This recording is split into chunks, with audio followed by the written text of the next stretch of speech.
కొలంబో వేదికగా శుక్రవారం ఉత్కంఠ భరితంగా సాగిన భారత్, శ్రీలంక తొలి వన్డే టైగా మారింది. తొలుత బ్యాటింగ్ చేసిన శ్రీలంక 8 వికెట్ల నష్టానికి 230 పరుగులు చేసింది. దునిత్ వెళ్లలాగే 66 పరుగులు, నిస్సాంక 56 పరుగులు అర్ధశతకాలతో సత్తా చాటారు. భారత బౌలర్లలో అక్షర్ పటేల్ 2 వికెట్స్, అర్షదీప్ సింగ్ 2 వికెట్స్, తలో 2 వికెట్లు తీశారు. అనంతరం ఛేదనకు దిగిన భారత్ 47 ఓవర్లలో 230 పరుగులకు ఆలౌటైంది. రోహిత్ శర్మ 58 పరుగులు, అక్షర్ పటేల్ 33 పరుగులు, కేఎల్ రాహుల్ 31 పరుగులు ఫర్వాలేదనిపించారు.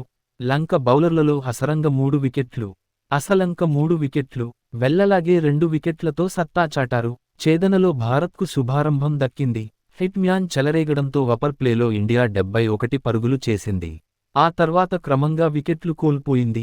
అక్షర్, కేఎల్ రాహుల్ భాగస్వామ్యంతో భారత్ తిరిగి పోటీలోకి వచ్చింది. ఆఖర్లో దూబే చెలరేగాడు.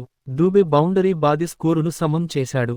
ఇక మ్యాచ్ గెలిచేశామని డ్రెస్సింగ్ రూంలో విరాట్ కోహ్లీ, గౌతమ్ గంభీర్ సంబరాలు చేసుకున్నారు. ఆ తర్వాత అసలంక వేసిన బంతిని దూబే ప్యాడ్లకు తాకింది. ఈలోపు విజయానందంతో సిరాజ్ లెగ్బై రూపంలో విన్నింగ్ రన్ వచ్చిందని పరుగు తీశాడు. మరోవైపు డ్రెస్సింగ్ రూంలో ఆటగాళ్లకు షేక్ హ్యాండ్స్ ఇవ్వడానికి కూడా సిద్ధమయ్యారు. కానీ లంక రివ్యూని కోరింది. సమీక్షలో దూబే అవుట్ అని తేలింది. ఆ తర్వాత వచ్చిన హర్షదీప్ షాట్కు యత్నించి ఎల్బీడబ్ల్యూగా వెనుదిరిగాడు.